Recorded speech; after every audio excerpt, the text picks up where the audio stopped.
The man in seat 2A. The champagne glass shattered against the first-class floor, and Sable Rourke didn't even flinch. "We don't serve people like you in this cabin," she said, loud enough for the entire row to hear, her eyes raking over the quiet man in the tailored gray suit sitting in 2A. What she didn't know was that the man she just humiliated owned the airline's biggest shareholder company, and by tomorrow morning, her cruelty would cost the airline $43 million in a single day.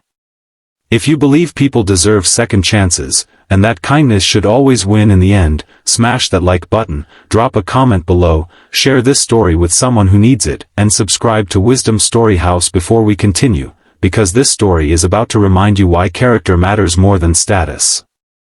It was a bright Tuesday morning when Marcus Delane boarded Skyline Atlantic Flight 218 from Atlanta to Los Angeles. He wore no flashy jewelry, no designer logos shouting his wealth. Just a simple gray suit, a worn leather satchel, and quiet eyes that had seen more struggle than most people could imagine. Marcus had built his fortune from nothing, a boy raised by a single mother in a two-bedroom apartment in East Atlanta, who once sold water bottles on street corners to help pay rent. Now, at 48, he was one of the wealthiest black entrepreneurs in the country, having built a logistics empire that quietly supplied half the shipping contracts for the very airline he was flying on that day. But none of that mattered to Sable Rourke. Sable had been a flight attendant for 6 years, and somewhere along the way, she had developed a dangerous habit of judging passengers before they ever spoke a word. She prided herself on reading people, but what she really did was profile them. When Marcus settled into seat 2A with quiet politeness, thanking the gate agent, folding his coat neatly, Sable's eyes narrowed. To her, he didn't look like he belonged in first class. He looked, in her cruel and unspoken words, like a mistake in the seating chart. The flight had barely reached cruising altitude when Sable approached him, clipboard in hand, her smile tight and performative. "Sir, can I see your boarding pass again? Just to confirm you're in the right seat." Marcus, calm as ever, handed it to her without complaint. She studied it far longer than necessary, flipping it over as though searching for a flaw, before handing it back with a clipped, "All right then." The passenger beside him, an elderly woman named Colette Ashworth, noticed the tension and shot Sable a puzzled look, but said nothing. 20 minutes later, Sable returned with the champagne cart, serving the woman across the aisle first, then the businessman behind Marcus, skipping over him entirely as though he were invisible. When Marcus gently reminded her, "Excuse me, I haven't been served," Sable's mask slipped. "Oh, I just assumed you were more of a soda water type," she said, forcing a laugh that made two nearby passengers cringe. Marcus simply nodded and said, "Water is fine," refusing to give her the reaction she seemed to want. But Sable wasn't finished.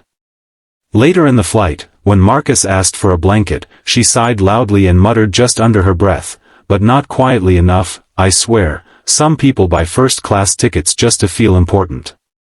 That was the moment the glass shattered, not literally yet, but figuratively, in the silence that followed.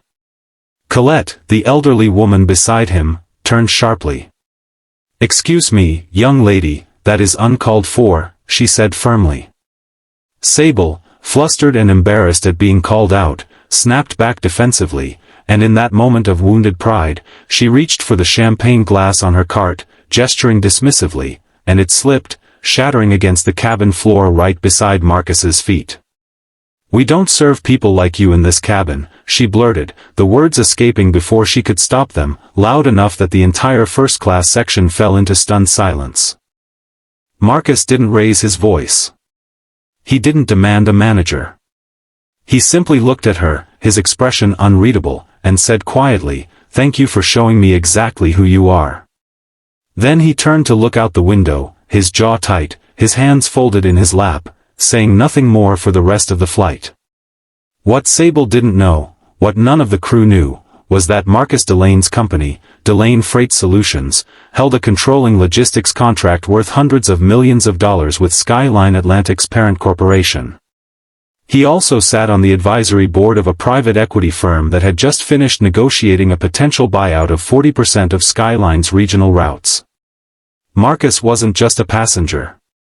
He was, in every practical sense, one of the reasons the airline could keep half its planes in the sky. When the plane landed in Los Angeles, Marcus said nothing to the crew. He simply walked off, called his assistant, and asked for one thing: the footage from the cabin service log and a written account from any passenger willing to speak. Colette, the elderly woman, gave her statement without hesitation, disgusted by what she had witnessed. Within hours, 3 other passengers had done the same, having quietly recorded portions of the incident on their phones, unable to shake the discomfort of watching a man be humiliated for no reason other than the color of his skin and the assumptions made about his worth. That evening, Marcus didn't post an angry video. He didn't call for a boycott.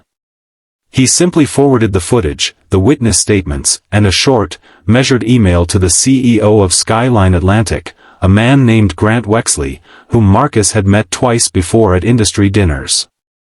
The email read simply, "I don't write this looking for an apology. I write this because if this is how your crew treats someone your company depends on, I wonder how they treat people who have no power to speak up at all. I'll be reconsidering our partnership by morning."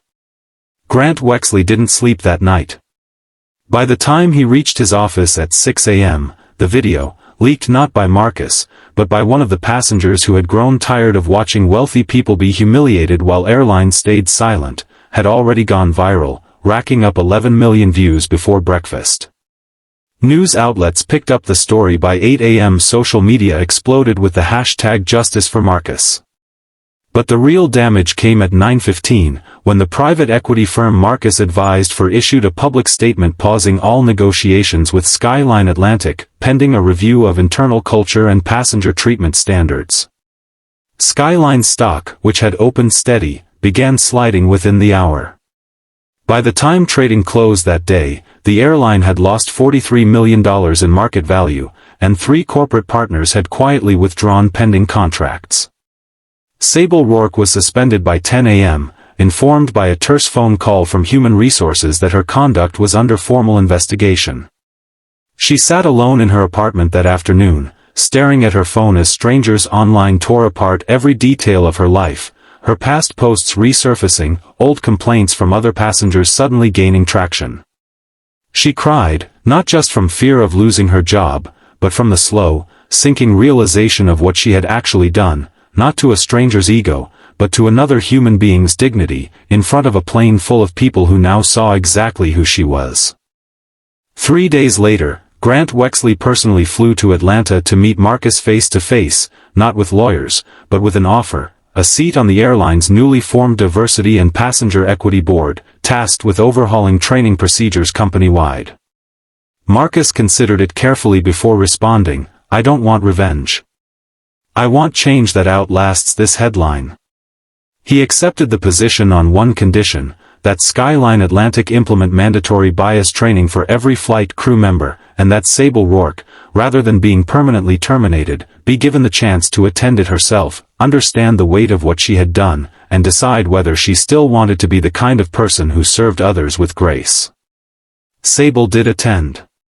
She sat in the front row, silent for the first 2 sessions, absorbing stories from other passengers about humiliation, about being underestimated, about carrying invisible burdens onto every flight they boarded. On the 3rd day, she asked to speak. Through tears, she admitted that she had spent years building walls of judgment around herself, mistaking coldness for control, mistaking assumptions for instinct. She apologized, not the hollow, career-saving kind of apology crafted by a publicist, but a raw, trembling one, admitting she had let fear and prejudice shape how she saw another human being. Marcus, sitting quietly in the back of the room, listened. He didn't forgive her instantly, but he did something rarer, he gave her room to become someone different. 6 months later, Sable was reassigned, not fired, working now under the very training program she had once needed most, teaching new flight attendants the cost of assumption and the weight of a single unkind sentence. Marcus never sought credit for what happened. He simply continued building, quietly reshaping an industry from the inside, proving that dignity, once taken from someone, could still return, not through revenge, but through the harder, slower work of change. If this story touched your heart even a little, if it reminded you that kindness and consequence can walk hand in hand, please take a moment to like this video, leave a comment sharing your thoughts, and share it with someone who needs a little hope today. And before we go, if you've ever witnessed someone treated unfairly and wished you had spoken up like Colette did, type, "I would have said something," in the comments below, so we know this story reached the right hearts. Marcus Delane never asked to be an example. He simply refused to let one moment of cruelty define how he moved through the world, and in doing so, he changed it.